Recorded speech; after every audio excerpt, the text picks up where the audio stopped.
The government has decided to supply a record 170,000 tons of popular Chuseok holiday food items to tamp down prices and offer tax breaks to help boost spending. The number of births ticked up 1.2% in the second quarter compared to last year amid chronic population concerns. The total fertility rate, however, still remained very low at 0.71. The National Assembly held a full session today to pass bills concerned with the people's livelihoods, including the Nursing Act, in a rare display of bipartisan cooperation. It's August 28th, 6 p.m. in Seoul. This is Newscenter. Thank you for joining us. I'm Yoon Jung-min. Korea's harvest celebration this year takes place in mid-September and ahead of the upcoming autumn festivities. The financial authorities came up with measures to tamp down consumer prices by boosting supplies of popular food items to markets. Our economics correspondent Lee Soo-jin starts us off. The South Korean government is planning to implement a series of measures to boost livelihoods and spending during the upcoming Korean Thanksgiving holiday, Chuseok. Measures including providing tax incentives and increasing supply were discussed during an economic ministerial meeting headed by Finance Minister Choi Sang-mok on Wednesday. Due to the heat wave, the prices of agricultural products and other essential items remain high, and the recovery of domestic consumption is relatively slow, making it difficult for households to feel that the economy is improving. In response, the government has developed a plan that focuses on stabilizing prices and improving livelihood. To help stabilize prices, the government will supply 170,000 tons of the 20 most in-demand Chuseok items, including cabbages and apples, the largest ever amount for a Chuseok holiday. It will also slash import tariffs for 10 types of fruits such as bananas and pineapples by extending tariff rate quotas to the end of the year. The quotas were due to expire at the end of next month. In an effort to boost spending in traditional markets, the government is aiming to raise the income tax deduction rate for credit card usage from the current 40% to 80% in the second half of the year. And to increase usage of only gift certificates, which can be used in traditional markets, the limit on the amount allowed to be purchased will be raised from the current 1.5 million won, or around $1,100 to $1,500. This comes as consumer prices, a key gauge of inflation in July, rose 2.6% on year, up from the 2.4% increase the previous month on the back of high fruit prices. And in line with the Yoon administration's continued focus on helping small businesses, the government plans to provide loans and other financial support amounting to a whopping $32 billion to SMEs. Along with these measures, the government plans to launch a pan-governmental task force to manage prices and bring them down to the levels seen in 2021. Lee Soo-jin, Arirang News. The labor union representing nurses and medical workers here in the country has been heralding a strike, which is set to begin tomorrow, while negotiations are still underway. The government is urging them to call off the plan as it prepares emergency care plans during the Chuseok holiday. Cha Yun-kyung has more. According to the country's Central Labor Relations Committee on Wednesday, labor unions of medical workers at 11 out of the 61 hospitals that had planned to strike reached a wage agreement following all-night negotiations, raising hopes of avoiding an all-out walkout. Negotiations are still underway with other hospitals, but should they break down, the labor unions, which represent some 30,000 nurses and medical workers, will begin a strike at 7 a.m. Thursday. The Korean Health and Medical Workers Union is demanding improvements in working conditions, such as prompt normalization of medical treatments and a wage increase, amid the serious strain caused by thousands of trainee doctors walking off their jobs for more than half a year. Once the strike begins, hospitals will suffer from disruption to medical treatments, although they plan to maintain essential health care, such as emergency care and intensive care. Health Minister Cho Kyu-hong, meanwhile, urged the union to refrain from participating in the planned strike, which came in response to the lingering medical vacuum. Cho emphasized that the government will establish a real-time monitoring system and take necessary measures if medical institutions participating in the strike show signs of disruption in maintaining essential operations. The government will continue to push ahead with the reform plan by taking measures to minimize medical inconveniences, such as extending office hours and weekdays for public hospitals that are not taking part in the strike. On the other hand, the Health Ministry on Wednesday unveiled a set of measures to deal with emergency care before and after the Chuseok holiday next month. Public hospitals will operate in emergency mode for 2 weeks before and after the Chuseok holiday and keep 4,000 hospitals and clinics operational, along with 29 emergency rooms for critically ill patients. The Korean Health and Medical Workers Union and management lead are currently reviewing measures to raise emergency room physicians' pay additionally from the previous increase. 차윤경, Arirang News. Findings for the second quarter of this year show an uptick in the number of couples tying the knot and in the number of babies born amid lingering concerns over population. Our correspondent Moon Hye-ryun explains. Some positive news regarding the country's population crisis, as the number of marriages and births surged in the second quarter of 2024.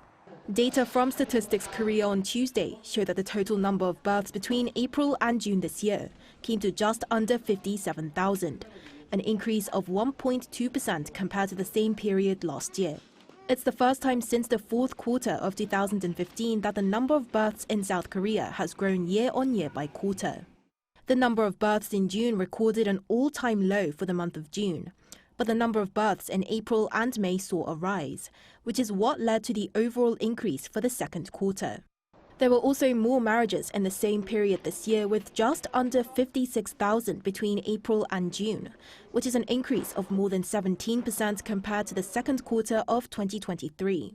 This is the largest year-on-year jump in the number of marriages for any quarter.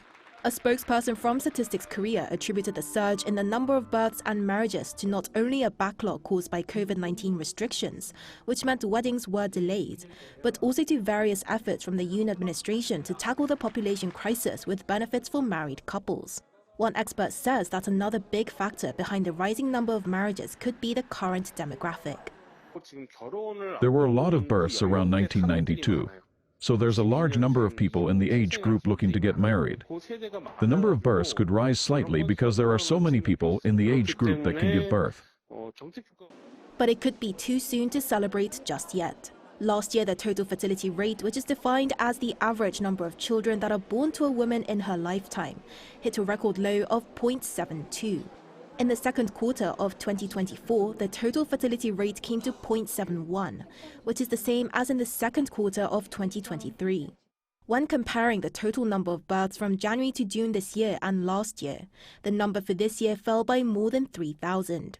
The population also saw a natural decline of 8,700 in June, bigger than the figure for June 2023. Natural decline is calculated by subtracting the number of deaths from the number of births, and the country has seen a natural decline in the population since November 2019. Moon Hye-ryun, Arirang News. South Korean battery makers Samsung SDI and U.S. automobile company General Motors are set to build an electric vehicle battery factory in the United States. Samsung SDI revealed on Wednesday that the two companies signed an agreement to invest $3.5 billion to build the plant in Indiana. The EV plant will initially have an annual production capacity of 27 gigawatt hours, enough for some 350,000 EVs, and with further expansions, the annual capacity is expected to rise to 36 gigawatt hours. Mass production at the joint plant is set to start in 2027.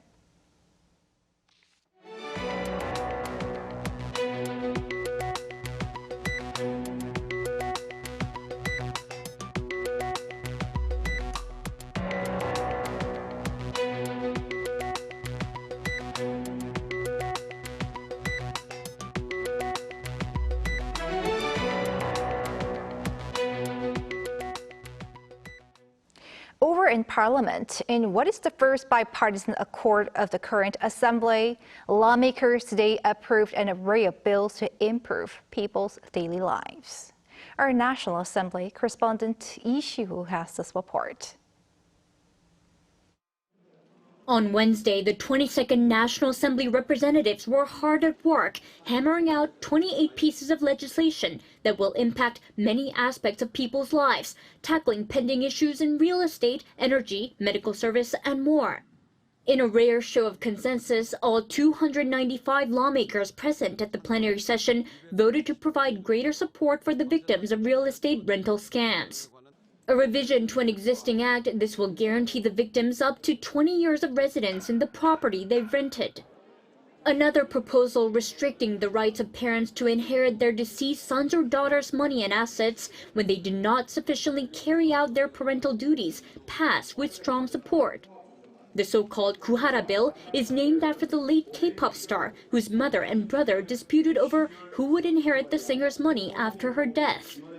And perhaps the most fiercely debated, the revision to the current Nursing Act, which was tabled after a last-minute agreement in a late-night meeting of the Health and Welfare Committee. The rival lawmakers met halfway just hours before the plenary session and agreed to provide the legal basis for further medical practice by nurses who qualify to act as physician assistants.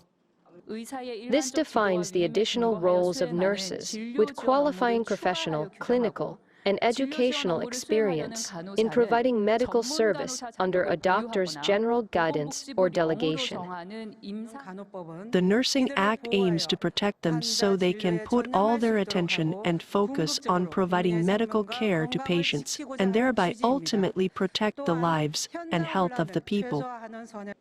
This comes at an especially critical time as South Korea deals with a shortage of medical personnel at major hospitals after many doctors resigned in protest of medical school enrollment expansion, and just a day before the nurses planned protests calling for better working conditions.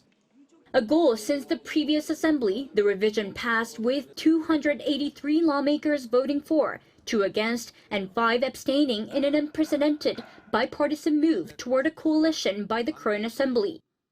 But tensions still linger as the rival lawmakers prepare to discuss potential agendas for the much-anticipated meeting between their party leaders, PPP's Han and DP's Lee, which is expected in weeks. Lee Si-hu, Arirang News. Moving on, North Korea claims to have test-fired an advanced version of its 240mm multiple rocket launcher as it aims to replace its old ones in the near future. The regime's leader Kim Jong-un was there at the site. Our defense correspondent Choi Min-jung looks into what's behind its intention. North Korea has revealed what appears to be an upgraded version of its 240mm multiple rocket launcher. The regime state-run media reported Wednesday that Kim Jong-un the day before oversaw a test firing of the weapon with a new guidance system. The report claimed the test launch verified the weapon's performance with renewed maneuverability and firing capability. Kim reportedly also announced an important policy regarding the production and replacement of the weapon. This comes as experts say North Korea's existing 240mm multiple rocket launchers produced in the 1980s are aging and lack precision. The new ones reportedly have improved precision thanks to their guidance system. Back in May, the regime announced that the upgraded weapon would be deployed between 2024 and 2026. North Korea's 240mm multiple rocket launchers are focused on attacking Seoul and the metropolitan area, and I think this is a final test fire before deployment. There is also a possibility that the North may supply the upgraded weapons to Russia, as they had delivered 122mm multiple rocket launchers for use against Ukraine. Given the timing of the escalating Russia-Ukraine war, and especially given the economic talks between North Korea and Russia, we cannot rule out the possibility of the weapon being exported to Russia. South Korea's Joint Chiefs of Staff on Wednesday said the military detected and monitored the North's test launch and is keeping a close eye on signs of North Korea's provocation. The military vowed to respond immediately, firmly, and to the end against the regime's potential threats. Choi Min-jung, Arirang News. South Korea's intel agency says that more North Koreans working in foreign embassies have been defecting to the South since the COVID pandemic slowed down. This follows a civic group's recent claim that more than a dozen North Korean defectors have been arrested and detained in China. Our foreign affairs correspondent Pei Yun-ji brings more. Several people cross a shallow river in darkness. This is a video footage released by a South Korean-based civic group, saying they're North Korean defectors who were trying to flee to South Korea, but were arrested by Chinese police. The group said 15 North Korean defectors, 13 women and 2 children, were arrested in Kunming in southern China, which shares a border with South Asian countries. They were trying to take a speedboat to cross into a Southeast Asian country, then onward to South Korea, but were arrested as they were preparing to board. They will likely be repatriated, a fate that awaits nearly all North Korean escapees in Chinese police custody, and will likely be severely punished once they return to the north. The South Korean government said it's currently verifying the civic group's claim, while reiterating that North Korean defectors should not be forcibly sent back. Our position is that under no circumstances should North Korean defectors residing abroad be forcibly repatriated against their will. Separately, South Korea's National Intelligence Service said Wednesday that since the COVID-19 pandemic started to slow down in the second half of last year, there has been an increase in the number of North Korean defectors who used to work in foreign embassies or as foreign currency workers. But the agency noted that the number is less than the figure recorded when former leader Kim Jong-il led the regime. It also said an increase in this number is not necessarily a sign of instability in Kim Jong-un's regime, but added that it's closely monitoring these changes. In fact, in November, a senior North Korean diplomat based in Cuba defected with his wife and child to South Korea. And the Korean government has been saying the number of elite North Koreans with professional jobs escaping to the South has steadily increased in recent years. 배은지, Arirang News. In the U.S., Republican Party presidential candidate Donald Trump has finally agreed to a TV debate with his Democratic counterpart, Kamala Harris, that will air live on ABC News come September 10th. Lee Seung-jae has the latest. The last time former U.S. President Donald Trump took part in a televised debate was in June against U.S. President Joe Biden. With Biden struggling in that debate, Trump's chances of winning the November election rose. Months later, Trump has agreed to another televised debate. However, this time, he is looking at a completely different opponent, Vice President Kamala Harris. Taking to his social media platform Truth Social on Tuesday, Trump said he has agreed to take part in the televised debate hosted by ABC News against Harris on September 10th, but under the condition that the rules are the same as those enforced in CNN's June debate. Reiterating the previous rules, Trump said the debate will be held with both candidates standing up without pre-written notes. He called for a fair and equitable debate with no questions being given in advance to either side. However, the Trump and Harris camps continued to argue over whether to allow the muting of microphones during the September debate. Trump's campaign insists that each candidate should have their microphones muted when it's not their turn to speak, as was the case in June. However, the Harris campaign believes that the microphones should be open throughout the debate to allow viewers to hear if Trump interrupts or talks over the vice president. The debate is scheduled to be held in Philadelphia and will be moderated by David Muir and Lindsay Davis from ABC News. The September 10th debate was initially set to take place between Trump and Biden before the incumbent dropped out of the race. Lee Seung-jae, Arirang News. Ukraine is poised to unveil its 4-part framework to end Russian aggression to the U.S. in September on the sidelines of the UN General Assembly, and the success of this framework is said to strongly depend on the U.S. support. An Song-jin tells us more. Ukraine wants to end the war with Russia, and Ukrainian President Volodymyr Zelenskyy seeks to do so by presenting to the U.S. a victory plan which will force Russia to end the war. It will be fair to present this plan to the U.S. President. The success of this plan depends on him, whether we will get what is in this plan or not, whether we will have freedom to use the things prescribed by the plan or not. While speaking at a forum on Tuesday, Zelenskyy added that he will present this plan in September during a meeting with Biden and will also convey it to Biden's 2 potential successors, Kamala Harris and Donald Trump. Zelenskyy also noted how the recent operation in the Kursk region in Russia is a part of this plan. Ukraine's Kursk Oblast operation intended to divert Russian military forces from other areas, especially offensives in eastern Ukraine. such as Pokrovsk, a key hub with crucial railway station. According to the commander-in-chief Alexander Syrsky, Russia has deployed 30,000 troops to the Kursk region, and the number is growing.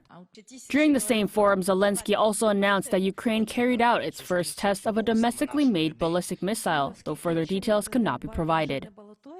There was successful test of the first ballistic Ukrainian missile, and I congratulate defense industry with this fact. Though ballistic missiles have been used against Russia, they had been provided by the U.S. rather than built domestically. Meanwhile, Russia's air attacks on Ukraine have been continuing since early this week, causing casualties and blackouts across the country. Russian drone and missile attacks targeted multiple regions in Ukraine on Tuesday, killing at least 6 people. And as Kyiv's incursion into the Kursk region continues, IAEA Chief Rafael Grossi stated on Tuesday that Russia's Kursk nuclear power plant was at serious risk of a nuclear accident due to its fragility. An Sung-jin, Arirang News.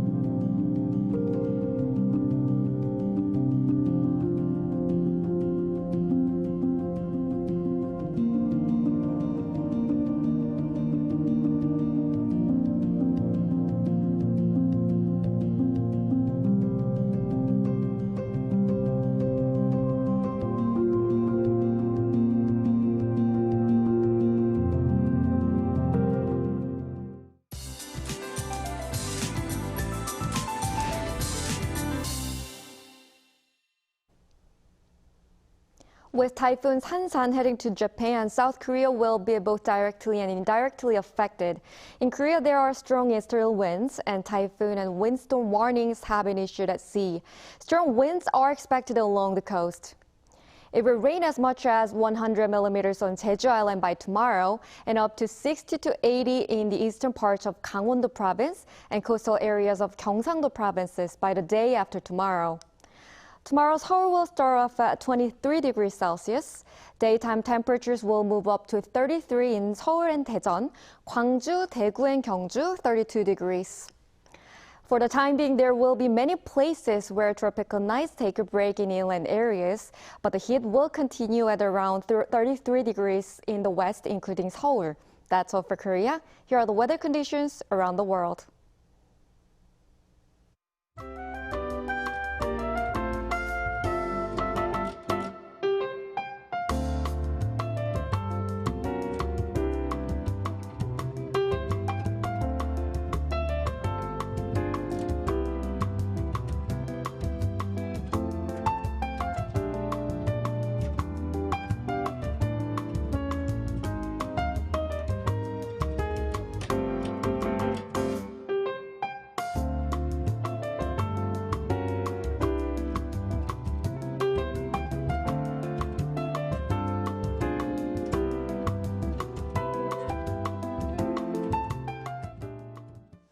And that is Newscenter for tonight. Thanks for watching. A panel session up next.